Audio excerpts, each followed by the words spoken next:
뻔뻔한 한국! 중국 땅에서 불법 점거하지 말고 48시간 안에 퇴거하라! 중국 외교부 대변인의 목소리가 전 세계에 울려 퍼졌습니다.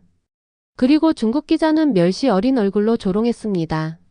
한국은 스스로 대국인 줄 착각하고 있다. 이어도 같은 바위에 매달려 지저대는 꼴은 그저 초라할 뿐이다. 그 두 문장은 욕설처럼 들렸습니다. 칼날 같은 조롱, 뼛속까지 파고드는 멸시.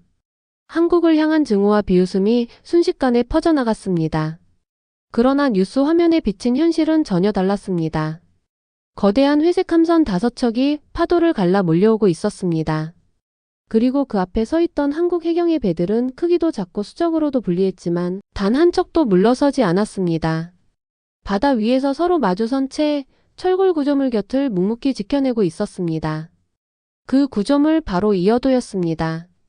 많은 이들에게는 낯설고 생소한 이름.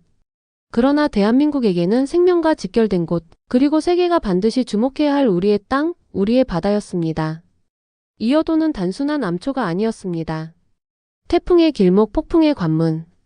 한국을 향하는 태풍 10개 중 6개가 반드시 지나가는 자리. 그곳을 지키지 못하면 국민의 생명을 지킬 수 없었습니다. 대한민국은 불가능하다고 했던 그곳에 과학기지를 세웠습니다.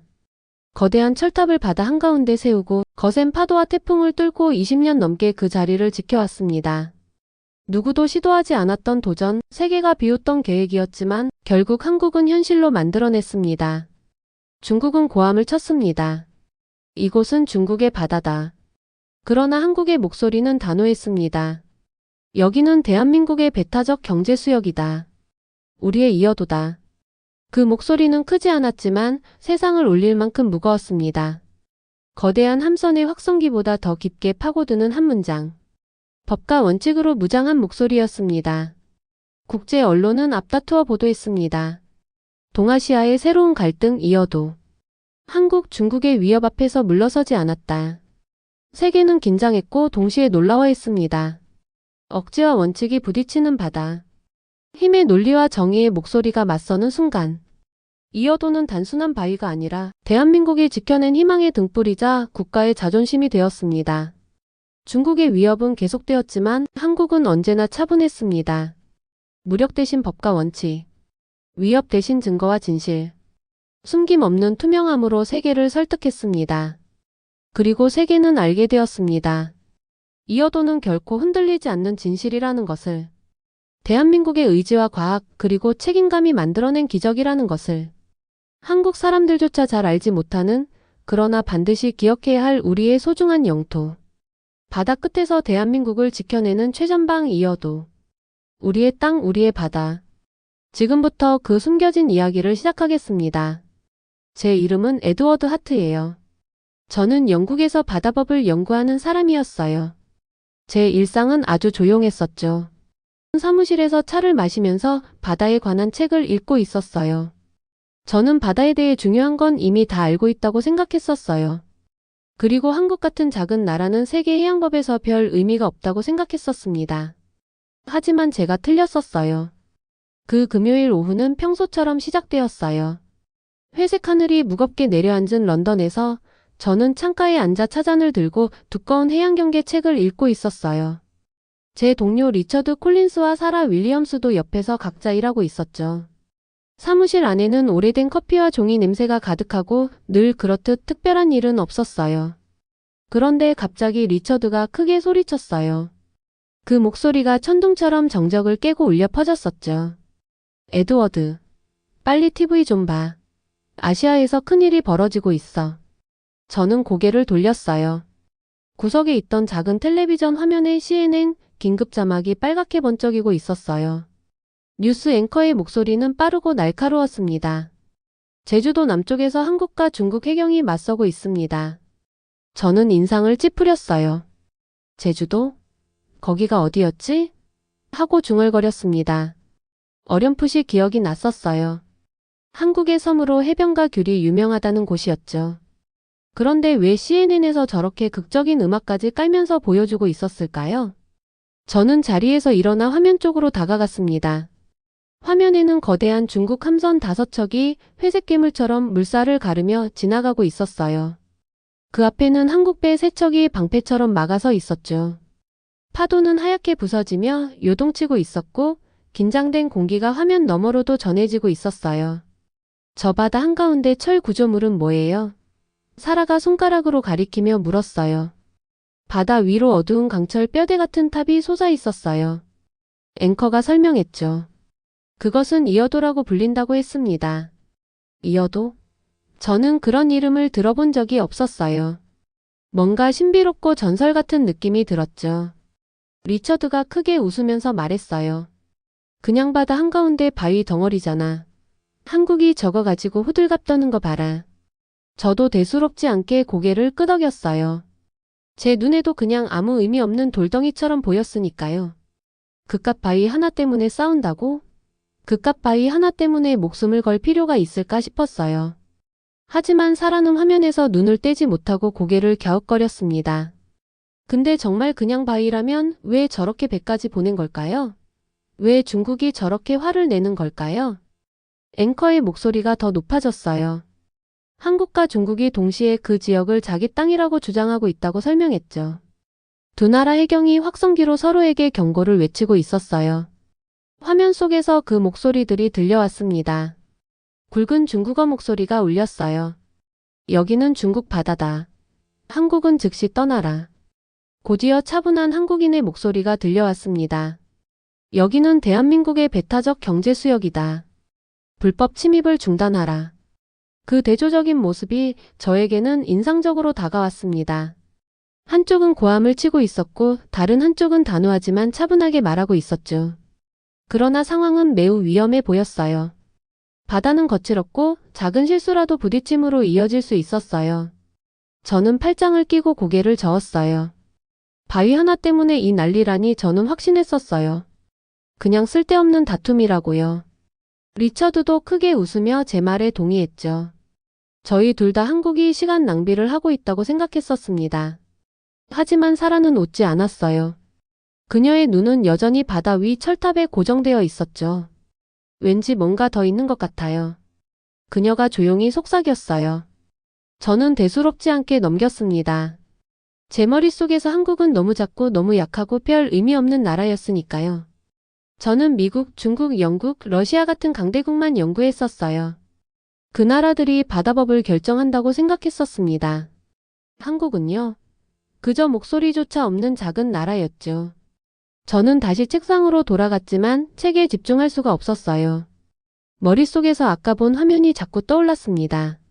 거대한 중국 배들 앞에 서 있던 작은 한국 배들. 그럼에도 불구하고 물러서지 않고 자리를 지키고 있었어요. 그 모습은 이상하게 제 기억 속에 강하게 남아 있었어요. 그날 밤 저는 혼자 저녁을 먹었어요. 평소처럼 쉬려고 했는데 바다 위 철탑의 모습이 계속 떠올랐습니다. 이어도 제가 중얼거렸죠. 입에 올리자 묘하게 낯설고도 특별한 느낌이 들었어요. 정말 단순한 바위일 뿐일까요? 아니면 그 이상일까요? 그때는 몰랐었어요. 그때까지 저는 한국을 얕잡아보고 있었으니까요. 어리석게도 아무 의미 없는 싸움이라고 생각했었어요. 하지만 저는 틀렸습니다. 바다 밑에 숨어있던 그 작은 바위는 곧 제 인생을 바꾸게 되었고 제가 한국을 보는 눈을 바꿔버리게 되었어요. 그리고 세상은 그때 처음으로 법과 원칙의 진정한 의미를 배우게 되었죠. 저 에드워드 하트는 한때 한국을 비웃었던 그 사람이 곧 겸손을 배우는 긴 여정을 시작하게 되었던 것이었습니다. 다음 날 아침 저는 여전히 머릿속에 그 배들의 모습이 선명하게 남아있는 채로 사무실에 들어갔었어요. 중국 배들은 거대한 괴물 같았었죠. 한국 배들은 정말 작아 보였었어요. 그런데도 이상하게 그 작은 배들은 물러서지 않고 있었어요. 마치 그 철탑을 목숨 걸고 지키고 있는 것처럼 단단히 버티고 있었죠. 리처드는 이미 책상에 앉아서 신문을 읽고 있었어요. 그는 피식 웃으면서 고개를 저었죠. 에드워드, 신문에 도배가 됐어. 한국이랑 중국이 바위 하나 두고 싸우고 있대. 바위 때문에. 말도 안 되지 않냐? 사라는 창가에 서서 커피를 마시고 있었어요. 그녀는 웃지 않았습니다. 저는 그게 단순히 바위라고 생각하지 않아요. 그녀가 조용히 말했었죠. 저는 웃으면서 대답했어요. 사라, 설마 그럴 리가 있겠어. 바다는 돌투성이야. 바위 하나쯤 누가 신경 쓰겠어? 그런데 사라는 창밖을 계속 바라보면서 낮지만 단호하게 말했었습니다. 정말 쓸모없는 거라면 한국이 배를 보낼 이유가 없잖아요. 정말 의미 없는 거라면 중국이 저렇게 화낼 이유도 없죠. 그 말이 제 마음을 흔들었어요. 인정하고 싶지 않았지만 그녀 말이 맞았던 거예요. 도대체 왜 두 나라가 물속에 잠겨있는 바위를 두고 저렇게 치열하게 싸우고 있었던 걸까요? 결국 저희는 함께 찾아보기로 했습니다. 지도도 펼쳐보고 기사도 읽고 정부 보고서도 들춰봤어요. 검색창에 이어도를 계속 입력하면서 자료를 모아갔었죠. 그러면서 천천히 그 수수께끼가 풀려가기 시작했어요. 가장 먼저 알게 된 건 위치였어요. 이어도는 제주도 남쪽 바다 깊숙이 있었어요. 대부분의 시간에는 완전히 바닷물에 잠겨 있어서 눈으로 볼 수조차 없었죠. 간혹 가장 물이 빠질 때만 일부가 드러난다고 했습니다. 저는 깜짝 놀라며 중얼거렸습니다. 그럼 눈에도 보이지 않는 바위를 두고 싸운단 말이야? 그런데 읽으면 읽을수록 분위기가 달라졌어요. 이어도는 단순한 바위가 아니었어요.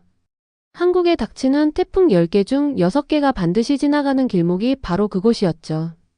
폭풍이 몰아치는 바다, 자연의 분노가 교차하는 자리였던 겁니다. 저는 화면 앞으로 몸을 바짝 기울이며 한 줄 한 줄 집중해서 읽었어요. 이 지역은 태풍 예측에 꼭 필요한 핵심 지점입니다. 이어도에서 데이터를 얻지 못하면 한국은 재해에 대비할 수 없습니다. 저는 의자에 몸을 기댔어요. 심장이 빠르게 뛰기 시작했었죠. 단순히 어업이나 석유 자원이 아니었던 거예요. 그건 생존의 문제였던 겁니다. 사라는 거의 혼잣말처럼 속삭였어요. 그래서 그랬던 거구나. 하지만 리처드는 여전히 고개를 저으며 웃었어요. 그래도 불가능해. 거기다 뭘 짓는다고? 파도에 다 부서질걸.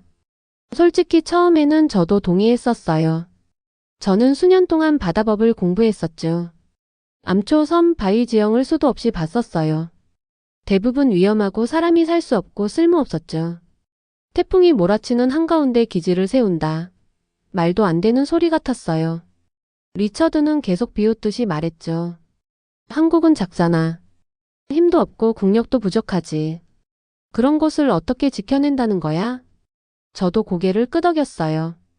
여전히 한국은 너무 작고 너무 약하고 욕심만 많다고 생각했었습니다. 그런데 그 순간 사라가 오래된 사진을 꺼내 책상 위에 올려놓았어요. 그 안에는 한국 기술자들이 커다란 모형 옆에서 당당하게 서 있는 모습이 담겨 있었어요. 사진 밑에는 이렇게 적혀 있었죠. 이어도 해양과학기지 계획 1995년. 저는 그 사진을 뚫어지게 쳐다봤습니다. 사진 속 남녀는 약해 보이지 않았어요. 그들의 눈빛은 단호했고 어깨는 곧게 펴져 있었어요. 이미 불가능한 걸 해내겠다고 결심한 사람들처럼 보였죠. 그 순간 제 몸에 서늘한 기운이 스쳤습니다. 처음으로 저는 속으로 물어봤어요. 혹시 정말 해낸 걸까? 자료에는 한국이 수년 동안 파도와 바람을 연구하고 모형 실험을 반복하고 자연의 모든 힘을 계산했다고 적혀 있었어요. 천천히 저는 깨닫기 시작했죠. 한국은 어리석은 게 아니었어요. 오히려 용기 있는 선택을 하고 있었던 겁니다. 하지만 리처드는 여전히 비웃었어요. 절대 안 될 거야. 위험하고 돈만 낭비고 미친 짓이지. 그냥 꿈일 뿐이야. 저도 여전히 동의하고 싶었지만 제 마음속 어딘가가 조금 달라지고 있었어요. 저는 다시 어제 화면 속 장면이 떠올랐어요. 중국의 거대한 배들 앞에 서서 물러서지 않던 한국 배들. 그리고 단호하지만 차분하게 울려 퍼졌던 그 목소리. 여기는 대한민국의 배타적 경제 수역이다. 왜 그 말이 이렇게 크게 들렸던 걸까요? 왜 그 차분한 목소리가 고함보다 더 강하게 느껴졌던 걸까요? 그날 밤 저는 런던 빗속을 걸어서 집에 갔습니다. 우산 위에 떨어지는 빗방울 소리가 작은 북소리처럼 들렸어요. 빗물은 빠르게 흘러가고 있었고 저는 다시 이어도를 떠올렸습니다. 폭풍, 태풍 그리고 바다 밑에 숨어있는 바위. 아무도 볼 수 없지만 모두가 탐내는 그곳. 저는 혼잣말처럼 속삭였어요. 어쩌면 사람 말이 맞을지도 몰라. 이건 그냥 바위가 아니야. 훨씬 더 큰 의미가 있을지도 몰라. 여전히 저는 한국을 의심했었어요. 중국을 상대로 이길 만큼 크다고 생각하지 않았습니다. 하지만 제 안에는 호기심이 자라기 시작했었죠. 이어도의 수수께끼가 저를 끌어당기고 있었던 겁니다. 며칠 동안 저는 이어도 생각을 멈출 수가 없었어요. 책상에 앉아도 자꾸만 이어도 관련 기사, 사진, 보고서를 찾아보고 있었죠. 그리고 알게 된 사실들은 저를 충격에 빠뜨렸습니다. 한국은 말로만 이어도를 지키겠다고 했던 게 아니었어요. 한국은 그곳에 무언가를 세우겠다고 결심했었죠. 단순한 부표도 아니고 표시용 깃발도 아니고 무려 해양과학기지를 짓겠다고 했던 거예요. 처음 그 문장을 읽었을 때 저는 크게 웃었었어요. 말도 안 돼. 하고 중얼거렸죠. 그곳의 파도는 10m, 많게는 15m까지 치솟는다고 알려져 있었어요. 태풍은 괴물처럼 몰아치고 있었죠. 그런 곳에 어떻게 탑을 세운단 말이에요. 하지만 계속 읽다 보니 웃음은 사라지고 말았습니다. 1995년 한국 기술자들은 그 임무를 시작했었어요. 무려 8년 동안 계획하고 설계하고 실험했었습니다. 그들은 바다를 모든 각도에서 연구했었죠. 거대한 수조의 모델을 세워 파도를 시뮬레이션하고 바닷속 지형을 반복해서 측정했었어요. 소금기와 폭풍을 견딜 수 있는 재료를 찾기 위해 수많은 실험도 했었죠. 저는 그들의 모형 사진을 뚫어지게 바라봤습니다. 마치 미래의 성이 바다 위에 솟아있는 것 같았어요. 심장이 두근거렸습니다. 정말 이걸 해낼 수 있을까? 하고 제가 속삭였죠. 리처드는 여전히 비웃었어요. 돈 낭비지. 하면서 손을 휘젓고 말했어요. 꿈만 크게 꾸는 거야. 다 완성하기도 전에 파도에 쓸려 내려가겠지. 하지만 사라는 보고서의 한 줄을 가리키며 몸을 앞으로 숙였어요. 에드워드, 여기 봐요. 바닥에 단단히 고정될 수 있도록 수년 동안 설계를 완성했다고 하잖아요. 대충이 아니라 계산을 했다는 거예요. 그녀 목소리에는 설레는 기운이 실려 있었어요. 저는 애써 부정하려 했지만 저 역시 그 믿음을 조금씩 느끼고 있었죠. 그리고 드디어 2003년에 이르렀습니다. 저는 손이 떨리며 페이지를 넘겼어요. 그해 여름 한국은 세상의 예상을 완전히 뒤집어 버렸던 겁니다. 회색 하늘 아래 한국은 거대한 바지선을 띄웠어요. 그 위에는 3,400톤짜리 철 구조물이 실려 있었죠. 그 숫자가 제 눈을 사로잡았습니다. 3,400톤. 자유의 여신상보다 15배나 무거운 규모였어요. 저는 잠시 눈을 감았어요. 상상해봤죠. 파도가 포유하고 바람이 울부짖는 바다 한가운데에서 거대한 크레인이 그 철 구조물을 바다 깊숙이 내려놓는 장면을요. 사라는 사진을 보고 숨을 내쉬었어요. 강철 거인이 파도 위에 솟아있는 듯한 모습. 높이 76m에 달하는 구조물이 폭풍우 속에서 번쩍이며 서 있었죠. 더 이상 꿈이 아니었어요. 현실이었어요. 한국은 해냈던 겁니다. 그들은 그 철탑을 바위 위에 정확히 세웠고 이어도를 과학의 요새로 만들어버렸습니다. 저는 가슴이 벅차오르는 걸 느꼈습니다. 처음에 저는 한국이 작고 약하고 어리석다고 생각했었죠. 하지만 지금은 달라 보였어요. 저는 용기를 받고 결단을 받고 결코 포기하지 않는 나라를 보고 있었죠. 리처드도 그 사진을 보며 한동안 말을 잃었어요. 늘 농담을 던지던 그도 이번만큼은 조용했었죠. 이건 말이 안 돼. 그가 마침내 중얼거렸어요. 아무도 이런 걸 해낸 적이 없어. 그 말은 맞았어요. 어떤 나라도 폭풍우가 몰아치는 바다 한가운데에 이런 기지를 세운 적이 없었죠. 아무도 감히 도전하지 않았던 일을 한국은 해낸 거예요. 저는 조용히 혼잣말처럼 속삭였어요. 불가능을 가능으로. 그 말이 제 머릿속에서 계속 울려 퍼졌습니다. 불가능을 가능으로. 그것이 바로 한국이 해낸 일이었어요. 그날 밤 런던 거리를 걸어 집으로 돌아갈 때 빗줄기가 거세게 쏟아지고 있었어요. 우산 위로 떨어지는 빗방울 하나하나가 이어도의 파도처럼 느껴졌습니다. 저는 빗속에 선 한국 기술자들을 떠올렸습니다. 비옷을 입고 폭풍을 견디며 결코 멈추지 않았던 사람들. 집 앞에 도착했을 때 제 생각은 이미 바뀌어 있었어요. 한국을 더 이상 약하다고 볼 수 없었고 이어도를 그냥 바위라고도 볼 수 없었습니다. 그곳은 인간의 노력이 만들어낸 기적이었어요. 세상이 불가능하다고 여겼던 것을 작은 나라가 해낸 증거였죠. 그리고 제 마음 깊은 곳에서 비록 입 밖으로 말하지는 않았지만 저는 존경을 느꼈습니다. 진짜 존경을요. 저는 이어도의 이야기가 한국이 과학기지를 세운 순간 끝날 줄 알았었어요.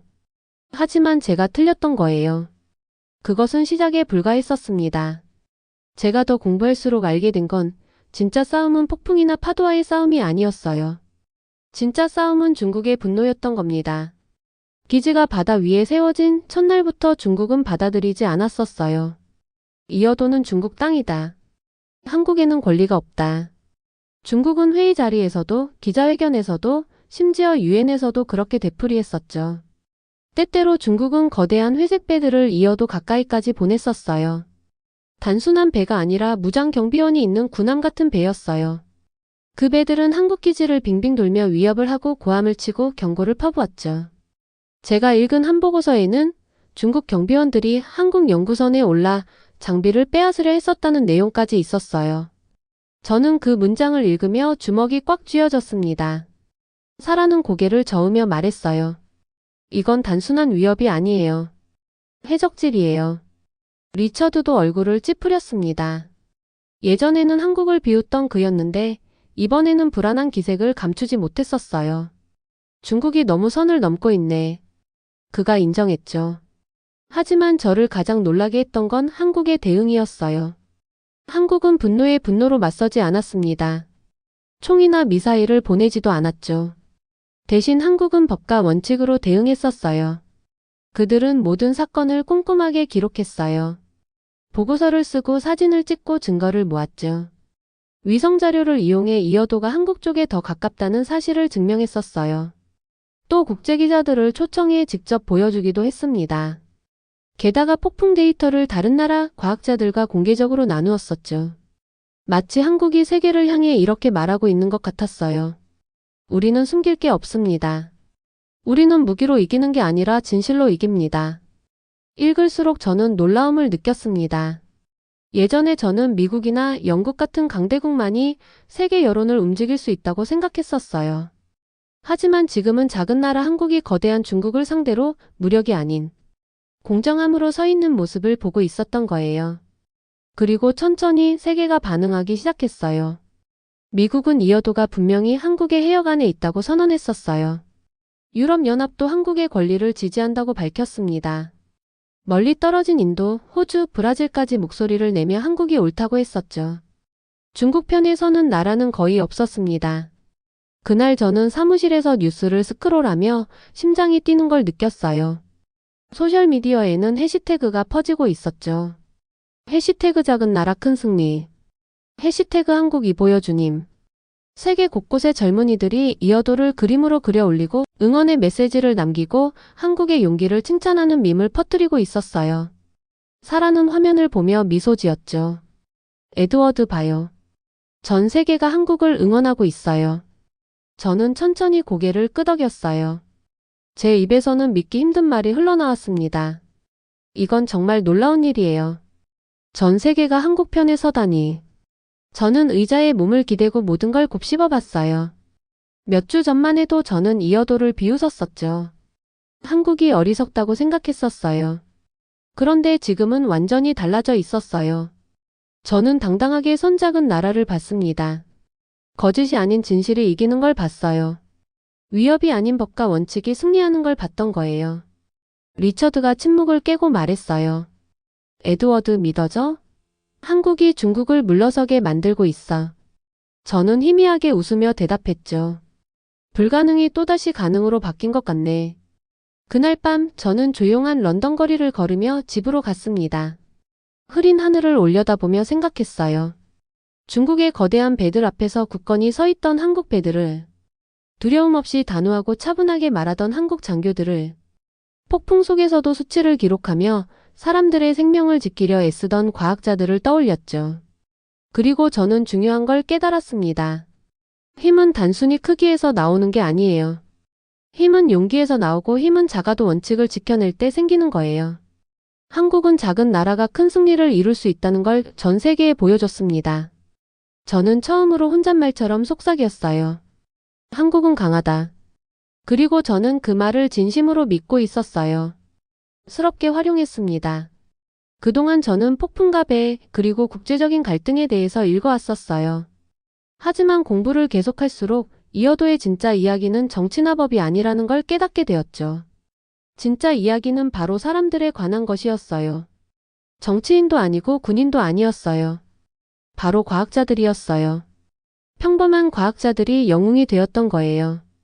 어느 비 내리던 런던의 오후, 저는 책상에 앉아 한국 신문에 실린 인터뷰들을 찾아보고 있었어요.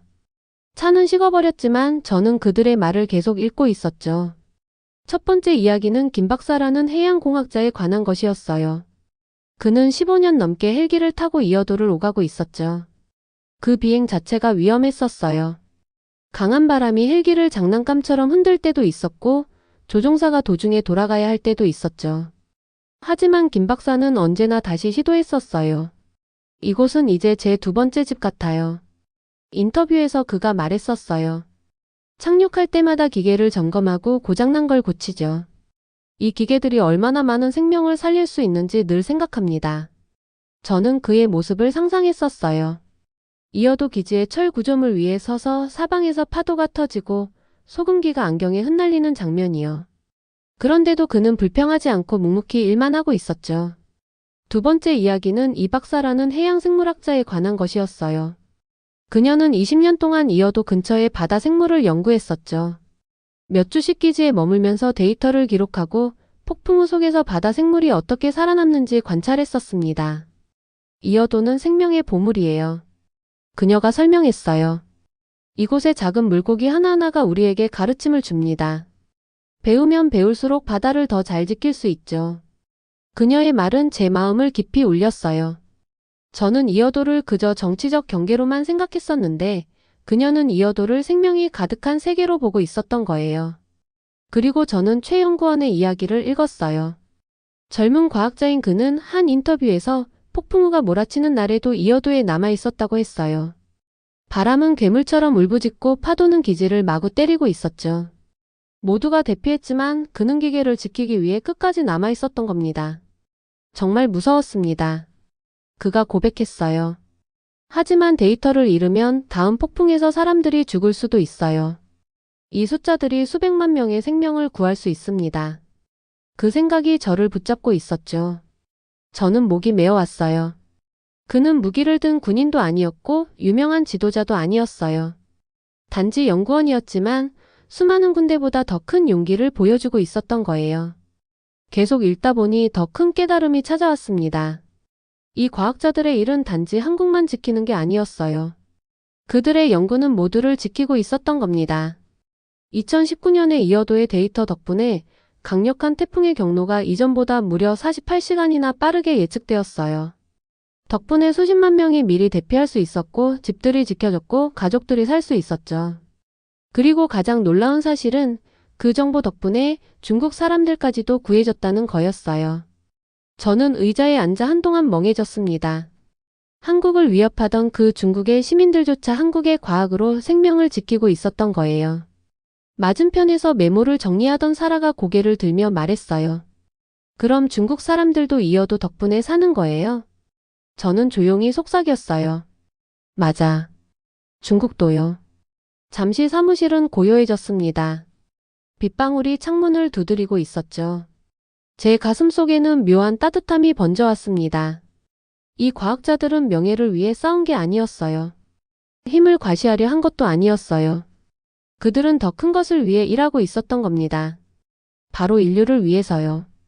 저는 처음 이어도를 TV로 봤던 날을 떠올렸습니다. 저는 웃으면서 그냥 바이잖아 라고 했었죠. 하지만 제가 얼마나 틀렸는지 이제야 알게 되었어요. 이제 저는 알았어요. 이어도는 단순한 바위가 아니었어요. 이어도는 과학의 등대였고 폭풍을 막아내는 방패였으며 세계에 주어진 선물이었어요. 영웅은 연설하는 정치인이 아니었어요. 영웅은 빗속에서 목숨을 걸고 기계를 돌보던 과학자들이었어요. 저는 상상했죠. 김 박사가 고장난 센서를 고치며 파도에 젖은 장화를 신은 모습. 이 박사가 밤늦게까지 메모를 하며 바다의 울음소리를 듣는 모습. 젊은 최 연구원이 태풍에 흔들리는 의자를 붙잡고 끝내 데이터를 지키는 모습. 그들의 얼굴이 제 마음속에 가득 차올랐습니다. 그들은 부자가 아니었고 유명하지도 않았어요. 하지만 제가 만난 누구보다도 용감했었어요. 저는 조용히 속삭였죠. 그들이 이어도의 진짜 영웅들이다. 그날 밤 런던 가로등 불빛 아래를 걸으며 집으로 향했어요. 빗물이 포장도로 위에서 반짝였고 바람에 흔들리는 제 우산 소리가 이어도의 파도처럼 들렸습니다. 저는 다시 한국 과학자들을 떠올렸습니다. 만나보지도 못할 수많은 사람들의 생명을 지켜낸 그들의 조용한 용기 말이에요. 그리고 그 순간 저는 새로운 감정을 느꼈습니다. 한국의 힘뿐 아니라 한국의 마음에 대한 깊은 존경이었어요. 처음 제가 이어도라는 이름을 들었을 때 아무것도 아닌 줄 알았었어요. 바닷속 바위 하나, 지도에 점 하나 찍힌 의미 없는 곳이라고 생각했었죠. 저는 한국이 그토록 신경 쓰는 걸 보고 웃기기까지 했었습니다. 하지만 몇 달 동안 공부를 하고 폭풍과 대립, 과학자들의 이야기를 읽으면서 저는 진실을 알게 되었어요. 이어도는 단순한 바위가 아니었어요. 이어도는 상징이었고 기적이었어요. 런던 사무실에서 리처드와 사라와 함께 앉아 이어도 기지 위에서 당당히 휘날리는 한국 국기를 봤던 날이 생각납니다. 끝없는 바다 한가운데 우뚝 선 강철탑. 파도가 부딪히고 바람이 울부짖고 있었지만 그 탑은 쓰러지지 않았었어요. 마치 용기가 형체를 가진 듯한 장면이었죠. 리처드는 얼굴이 창백해진 채로 몸을 뒤로 젖히며 조용히 말했어요. 에드워드, 한국은 내가 상상했던 것보다 훨씬 강하구나. 사라는 고개를 끄덕였어요. 무기로 강한 게 아니에요. 지혜로 강하고 원칙으로 강한 거예요. 그들의 말은 제 마음속에서 메아리처럼 울려 퍼졌습니다. 처음에 저는 한국이 너무 작아서 중요하지 않다고 생각했었어요. 중국을 상대하기엔 너무 약하다고도 생각했었죠. 그런데 지금은 정반대의 모습을 보고 있었어요. 한국은 불가능을 가능으로 바꿔냈고 작은 나라가 큰 승리를 거둘 수 있다는 걸 세계에 보여주었어요. 중국은 힘으로 위협하려 했었어요. 하지만 한국은 법과 원칙으로 대답했죠. 중국은 더 크게 소리치려 했지만 한국은 더 차분하게 버텼습니다. 결국 세계는 한국의 목소리에 귀를 기울였던 거예요. 세계는 진실을 보게 되었습니다. 그리고 저 한때 한국을 무시했던 에드워드 하트는 이제 한국을 깊이 존경하게 되었어요. 하지만 제 마음을 가장 크게 울린 순간은 이어도가 단순히 한국만 지키는 게 아니라는 걸 깨달았을 때였어요. 이어도의 폭풍 데이터는 일본의 가족들, 필리핀 어부들, 심지어 중국 시민들까지 지켜주고 있었던 겁니다. 한국은 이어도를 자기만을 위한 무기로 쓰지 않았어요. 그것을 인류 전체를 위한 선물로 사용했었습니다. 과학의 선물, 안전의 선물, 희망의 선물이었어요. 어느 날 밤 런던의 템스강을 따라 걷던 중 저는 다리 밑으로 흐르는 어두운 강물을 바라봤습니다. 그 순간 다시 이어도가 떠올랐어요. 파도에 맞서 서 있는 강철탑, 밤새도록 일하는 과학자들, 거대한 배들 앞에서도 당당히 맞서던 한국의 작은 배들. 그리고 고요한 밤 저는 속삭였죠. 이어도는 한국의 것이면서 동시에 세계의 기적이다. 저에게 이 이야기가 가르쳐준 교훈은 단순했어요. 힘은 크기에서 나오지 않는다. 승리는 무력에서 나오지 않는다. 진짜 힘은 옳은 것을 지켜내는 데서 나온다. 한국은 그걸 저에게 가르쳐 주었어요. 그날 이후로 제가 바다법에 대해 강의할 때면 언제나 이어도의 이야기를 들려주었어요. 작은 나라가 무기가 아니라 법으로 자기 권리를 지켜낸 이야기. 아무도 불가능하다고 했던 걸 결국 해낸 이야기. 국경을 넘어 수많은 사람들의 생명을 구한 이야기를요. 어떤 학생들은 놀란 눈으로 물어보곤 했습니다. 하트 교수님, 정말 한국이 강대국조차 못한 걸 해냈다는 말씀이에요? 그럴 때마다 저는 미소 지으며 대답했어요. 그래요. 한국은 작은 나라가 어떻게 큰 승리를 거둘 수 있는지를 세계에 보여준 나라예요. 이제 저는 한국이라는 이름을 들을 때 더 이상 작은 이미지를 떠올리지 않습니다. 저는 용기를 떠올리고 지혜를 떠올리고 이어도의 기적을 떠올리게 되었어요. 어느 날 리처드가 저에게 물었었어요. 에드워드, 이 모든 이야기에서 가장 중요한 교훈이 뭐라고 생각해? 저는 주저하지 않고 대답했어요. 교훈은 단순해. 한국은 힘으로 이기는 게 아니라 원칙으로 이겨요. 한국은 자기만을 위해서가 아니라 모두를 위해서 승리하는 나라예요. 그리고 제 마음속에서는 그것이 진실이라는 걸 알고 있었어요. 이어도는 처음에 저에게 미스터리로 다가왔어요. 무시했던 대상이었고 웃음거리였었죠. 하지만 결국 제 인생을 바꿔놓은 이야기가 되었어요. 이제 제가 눈을 감을 때마다 폭풍 속에서도 꿋꿋하게 서 있는 그 강철탑이 보이고 그 꼭대기에서 자랑스럽게 휘날리는 한국 국기가 떠올라요. 그러면 제 마음속에는 존경심이 피어납니다. 깊고 흔들리지 않는 존경심 말이에요. 왜냐하면 이어도는 단순한 바위가 아니었으니까요. 이어도는 한국의 기적이었고 세계의 기적이었으니까요. 오늘 영상 재미있게 보셨나요? 다음 주에는 더욱 가슴 뭉클한 이야기로 돌아오겠습니다. 구독과 알림 설정으로 가장 먼저 만나보세요. 이메일 주소로 여러분의 이야기를 보내주세요. 사연이 채택되는 분들께는 저희가 감사의 마음을 선물을 보내드립니다. 해주셔서 감사합니다.